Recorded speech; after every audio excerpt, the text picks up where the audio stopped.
নমস্কার। কম্পিউটারের একেবারে ভেতরের জগৎটা মানে বেশ রহস্যময়, তাই না? তা তো বটেই। আজ আমরা সেই রহস্যের কিছু পর্দা সরাবো ভাবছি। আমাদের হাতে কিছু সূত্র আছে যেগুলো কম্পিউটারের মৌলিক গঠন, মানে এর কলকব্জা কিভাবে কাজ করে আর কত রকমের কম্পিউটার হয় সেই বিষয়েই কথা বলে।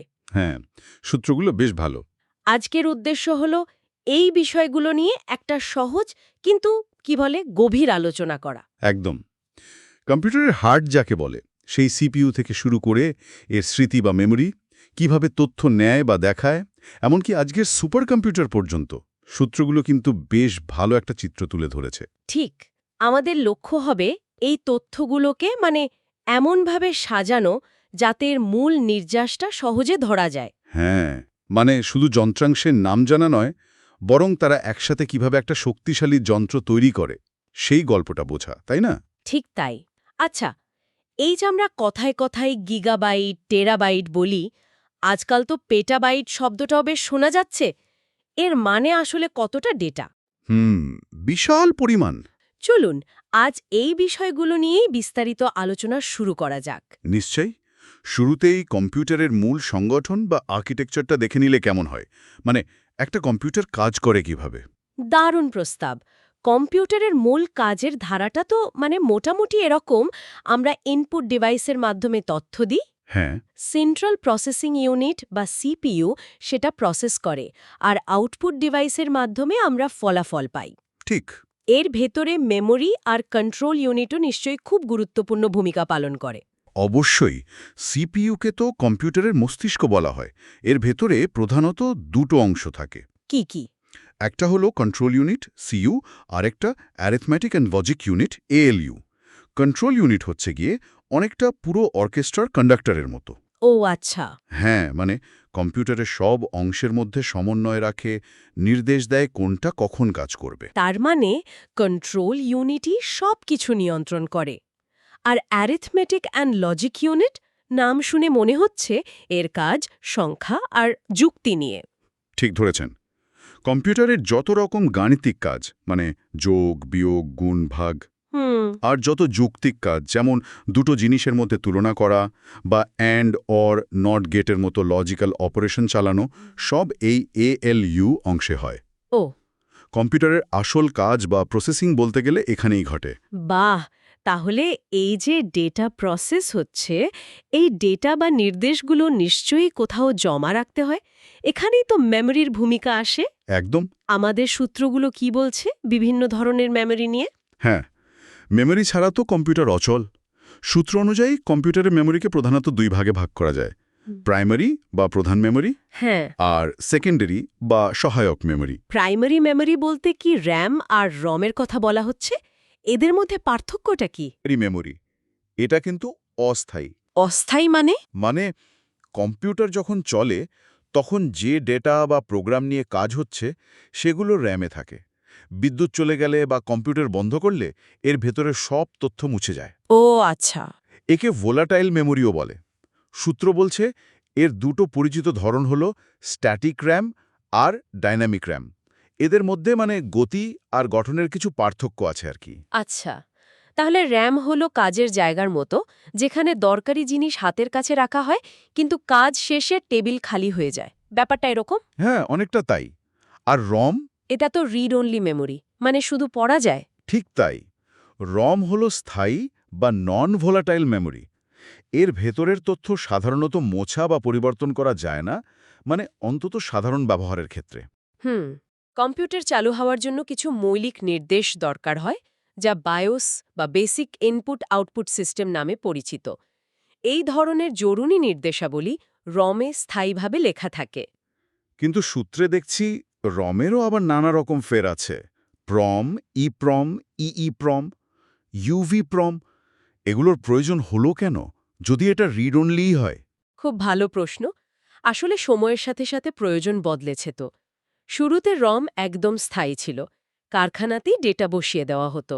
হুম। কিন্তু পরে এমন রমের প্রয়োজন হলো যেখানে ব্যবহারকারী বা নির্মাতা একবার প্রোগ্রাম করতে পারবেন। সেটাই হলো প্রম বা প্রোগ্রামেবল রম। আচ্ছা। এরপর এলো ইপ্রম বা ইরেজেবল প্রম, যা অতিবেগুনি রশ্মি ব্যবহার করে মুছে আবার প্রোগ্রাম করা যেত। এটা ধরুন গবেষণাগারে বা বিশেষ ক্ষেত্রে কাজে লাগত। তার মানে একটু নমনীয়তা আনা হলো। হ্যাঁ, আর সবচেয়ে বড় পরিবর্তনটা আনল ইইপ্রম, ইলেকট্রিক্যালি ইরেজেবল প্রম।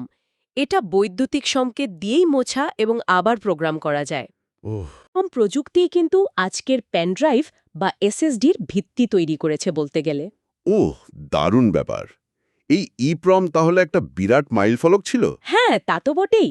আচ্ছা, আরেকটা মেমোরির নাম খুব শোনা যায়, বিশেষ করে যখন আমরা কোনো প্রসেসরের স্পিড নিয়ে কথা বলি, ক্যাশ মেমোরি। হুম, এটা আসলে কি জিনিস? ক্যাশ মেমোরি বিষয়টা খুব মজার এবং কম্পিউটারের গতি বাড়ানোর জন্য অত্যন্ত জরুরি।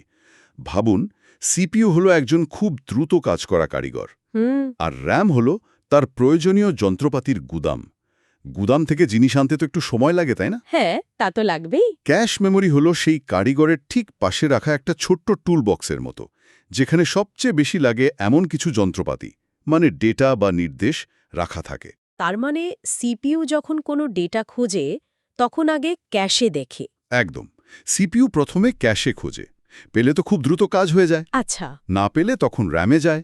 ক্যাশ মেমোরি র্যামের চেয়ে অনেক অনেক দ্রুত গতির, কিন্তু আকারে বেশ ছোট আর দামেও বেশি। হুম হুম। সূত্র অনুযায়ী এরও আবার স্তর বা লেভেল আছে, যেমন লেভেল 1 L1 ক্যাশ, যা সিপিইউ চিপের একেবারে ভেতরে থাকে এবং সবচেয়ে দ্রুত। ও, আর লেভেল 2 L2 ক্যাশ, যা চিপের বাইরে বা একটু দূরে থাকে, L1-এর চেয়ে একটু ধীর গতির, কিন্তু র্যামের চেয়ে অনেক দ্রুত। আধুনিক প্রসেসরে তো L3 ক্যাশও থাকে। মানে স্তরে স্তরে সাজানো। হ্যাঁ, এই ক্যাশ ব্যবহারের ফলেই মাল্টিটাস্কিং বা ধরুন ভারী সফটওয়্যার চালানো অনেক মসৃণ হয়। পরিষ্কার হলো ব্যাপারটা। তাহলে primary memory, RAM, ROM, cash তো গেল, যা মূলত কম্পিউটার চলার সময় বা সিস্টেমের জন্য জরুরি। কিন্তু আমরা যে আমাদের ব্যক্তিগত ফাইল, ছবি, ভিডিও বছরের পর বছর জমিয়ে রাখি, সেগুলো কোথায় থাকে? তার জন্য আছে সেকেন্ডারি মেমোরি বা গৌণ স্টোরেজ ডিভাইস। এগুলো নন ভোলাটাইল, মানে বিদ্যুৎ চলে গেলেও ডেটা মুছে যায় না। আচ্ছা। আর এদের ধারণ ক্ষমতা প্রাইমারি মেমোরির চেয়ে অনেক বেশি হয়। এর মধ্যে সবচেয়ে পরিচিত তো মনে হয় হার্ড ডিস্ক ড্রাইভ, এইচডিডি। হ্যাঁ, হার্ড ডিস্ক বহু বছর ধরে ডেটা সংরক্ষণের প্রধান মাধ্যম। এর ভেতরে চৌম্বকীয় প্ল্যাটার বা চাকতি থাকে, যা খুব দ্রুত ঘোরে। হ্যাঁ হ্যাঁ। আর একটা হেড সেই চাকতির উপর ডেটা লেখে বা পড়ে। সূত্র বলছে আজকাল ৩২০ গিগাবাইট থেকে শুরু করে ১ টেরাবাইট, ২ টেরাবাইট বা তারও বেশি ধারণ ক্ষমতার হার্ড ডিস্ক পাওয়া যায়। তবে এর ভেতরে যান্ত্রিক অংশ থাকায় এটা কিছুটা ধীরগতির এবং আঘাতে নষ্ট হওয়ার ভয় থাকে। হার্ড ডিস্কের আগে তো ফ্লপি ডিস্কের খুব চল ছিল, তাই না? সূত্র কি এর কথা বলছে? হ্যাঁ, সূত্র ফ্লপি ডিস্কের উল্লেখ করেছে।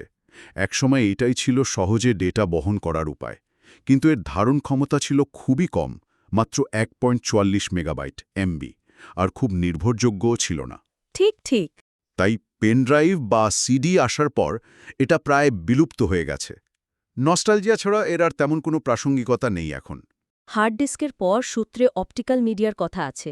সিডি, ডিভিডি, ব্লু রে, এগুলো কিভাবে কাজ করে? এগুলোকে অপটিক্যাল বলা হয় কারণ ডেটা পড়া বা লেখার জন্য লেজার রশ্মি ব্যবহার করা হয়। সূত্র অনুযায়ী হ্যাঁ। সিডি কম্প্যাক্ট ডিস্ক সাধারণত ৬৫০-৭০০ মেগাবাইট ডেটা ধরে। সিডি রোম শুধু পড়া যায়, সিডি আর একবার রাইট করা যায়, আর সিডি আরডব্লিউ বারবার লেখা মোছা যায়। এই ৩ ধরনের কথা বলা হয়েছে। ডিভিডি ডিজিটাল ভার্সেটাইল ডিস্ক দেখতে সিডির মতো হলেও অনেক বেশি ডেটা ধারণ করতে পারে। 4.7 জিবি থেকে শুরু করে 17 জিবি পর্যন্ত, ডুয়াল লেয়ার হলে আর কি। ও, বেশ অনেকটা। হ্যাঁ, সিনেমা বা বড় সফটওয়্যার বিতরণের জন্য এটা খুব জনপ্রিয় হয়েছিল। ডিভিডি রাইটার দিয়ে এতে ডেটা লেখাও যায়, যা সিডিও রাইট করতে পারে। আচ্ছা। আর ব্লু রে ডিস্ক, এটা আরও উন্নত প্রযুক্তি। নীল বেগুনি লেজার ব্যবহার করে বলে এর নাম ব্লু রে। ডিভিডির চেয়ে অনেক বেশি ডেটা, যেমন 25 জিবি, 50 জিবি বা তারও বেশি ধারণ করতে পারে। বাবা। হাই ডেফিনেশন মুভি বা গেমসের জন্য এর ব্যবহার বেশি। সূত্রে পায়োনিয়ার ব্র্যান্ডের উল্লেখ আছে এই প্রসঙ্গে। তাহলে ডেটা ধারণ ক্ষমতার দিক থেকে একটা স্পষ্ট বিবর্তন দেখা যাচ্ছে। ফ্লপি, তারপরে সিডি, ডিভিডি, ব্লু রে। কিন্তু আজকাল তো আমরা পকেটে করে পেনড্রাইভ বা ফ্ল্যাশ ড্রাইভ নিয়ে ঘুরি। এটা কোন ধরনের প্রযুক্তিতে পড়ে? পেন ড্রাইভ বা ফ্ল্যাশ ড্রাইভ ব্যবহার করে সলিড স্টেট মেমোরি প্রযুক্তি, যা হচ্ছে গিয়ে EEPROM-এর উন্নত সংস্করণ। এর ভেতরে কোনো ঘোড়ার মতো যান্ত্রিক অংশ নেই, পুরোটাই ইলেকট্রনিক। ও তাই নাকি? হ্যাঁ, তাই এটা হার্ড ডিস্কের চেয়ে অনেক টেকসই, দ্রুতগতির, বিশেষ করে ডেটা অ্যাক্সেসের ক্ষেত্রে, এবং আকারেও ছোট। USB ইউনিভার্সাল সিরিয়াল বাস পোর্টের মাধ্যমে কম্পিউটারে যুক্ত হয়। আচ্ছা। 32 জিবি, 64 জিবি থেকে শুরু করে 1 টেরাবাইট বা তারও বেশি ক্ষমতার পেনড্রাইভ এখন পাওয়া যায়। সূত্রে স্যানডিস্ক, এইচপির মতো কোম্পানির নাম উল্লেখ আছে। সূত্রে গুগল ড্রাইভের কথাও বলা হয়েছে। এটা তো ঠিক ডিভাইস নয়, তাই না? ঠিক বলেছেন, গুগল ড্রাইভ সরাসরি কম্পিউটারের ভেতরের বা সাথে লাগানো যন্ত্রাংশ নয়, এটা হলো ক্লাউড স্টোরেজ। Cloud storage. মানে আপনার ডেটা ইন্টারনেটের মাধ্যমে কোনো দূরবর্তী ডেটা সেন্টারের সার্ভারে জমা থাকে। আপনি যে কোনো জায়গা থেকে ইন্টারনেট সংযোগ থাকলে সেই ডেটা ব্যবহার করতে পারেন। আচ্ছা, মানে ইন্টারনেটে রাখা। হ্যাঁ, সূত্র এটিকে সেকেন্ডারি স্টোরেজের ধারণার সাথেই যুক্ত করেছে, কারণ এটিও ডেটা দীর্ঘস্থায়ীভাবে সংরক্ষণের একটি আধুনিক এবং জনপ্রিয় উপায়। এর মাধ্যমে ডেটা হারানোর ভয় কমে যায় এবং শেয়ার করাও খুব সহজ হয়। দারুণ। স্টোরেজের এত রকম ফের। বেশ, ডেটা রাখা তো হলো। এবার কম্পিউটারে ডেটা দেব বা কম্পিউটার থেকে ফলাফল নেব কিভাবে? এখানেই তো ইনপুট আর আউটপুট ডিভাইসের কথা আসে। একদম। কম্পিউটার তো নিজে থেকে কিছু করে না, তাকে নির্দেশ দিতে হয়। এই নির্দেশ বা ডেটা দেওয়ার কাজটা করে ইনপুট ডিভাইস। হ্যাঁ। এরা আমাদের ভাষা বা কর্মকাণ্ডকে কম্পিউটারের বোঝার উপযোগী ডিজিটাল সিগন্যালে 0 আর 1 পরিণত করে। আমাদের পরিচিত কোন কোন ইনপুট ডিভাইসের কথা সূত্রে আছে? কিবোর্ড, মাউস তো থাকবেই। হ্যাঁ, ওগুলো তো মৌলিক। সূত্র বলছে হ্যাঁ। কিবোর্ড টেক্সট বা কমান্ড টাইপ করার প্রধান যন্ত্র। বর্ণ, সংখ্যা, ফাংশন কি F1 থেকে F12 আর নানা রকম স্পেশাল কি শিফট, কন্ট্রোল, অল্ট, এন্টার ইত্যাদি থাকে। ঠিক। মাউস স্ক্রিনে কার্সার নাড়ানো, ক্লিক করা, সিলেক্ট করার জন্য এটা একটা পয়েন্টিং ডিভাইস।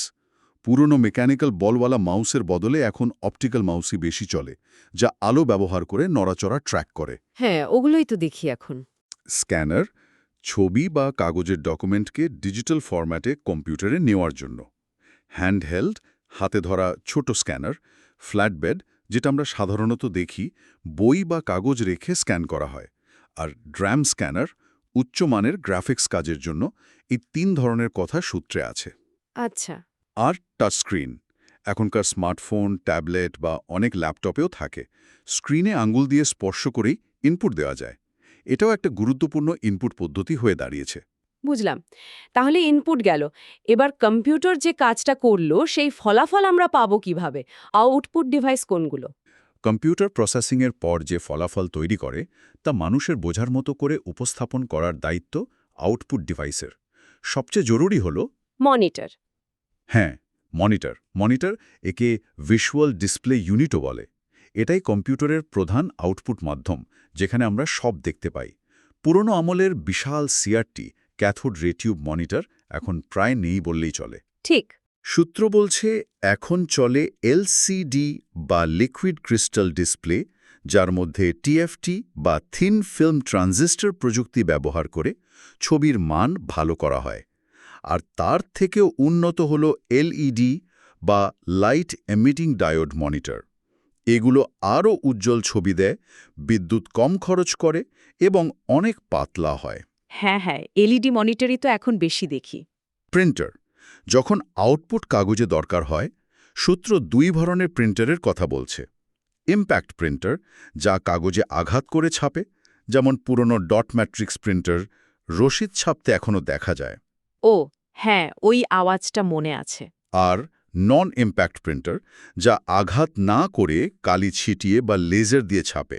এর মধ্যে ইঙ্কজেট রঙিন বা সাধারণ ছাপার জন্য জনপ্রিয়, আর লেজার প্রিন্টার দ্রুত ও উন্নত মানে ছাপার জন্য, বিশেষত অফিসে প্রধান। আচ্ছা। রঙিন প্রিন্টারগুলো সাধারণত 4টি মূল রং সায়ান, ম্যাজেন্টা, হলুদ আর কালো বা CMYK ব্যবহার করে সব রং তৈরি করে। CMYK ঠিক। স্পিকার শব্দ শোনার জন্য, গান, সিনেমার ডায়লগ বা সিস্টেম সাউন্ড সবই এর মাধ্যমে শুনি। আর প্রজেক্টর মনিটরের দৃশ্যকে অনেক বড় করে দেওয়াল বা পর্দায় ফেলার জন্য। প্রেজেন্টেশন, ক্লাস বা হোম থিয়েটারে খুব কাজে লাগে। দারুণ একটা চিত্র পেলাম পুরো সিস্টেমটার। আচ্ছা, আমরা মেমোরি নিয়ে কথা বলার সময় জিবি, টিবি, এমনকি পেটাবাইটের কথা বলছিলাম। এই এককগুলোর মধ্যে সম্পর্কটা ঠিক কেমন? আর পেটাবাইট মানে আসলে কতটা ডেটা? বিষয়টা একটু বুঝিয়ে বলবেন। অবশ্যই ডেটা পরিমাপের একেবারে ভিত্তি হল বিট, বাইনারি ডিজিট। একটা বিট শুধু 0 অথবা 1 হতে পারে। হ্যাঁ। 8টা বিট মিলে হয় 1 বাইট। কম্পিউটারে একটা অক্ষর বা চিহ্ন বোঝাতে সাধারণত 1 বাইট লাগে। এরপরের এককগুলো মজার।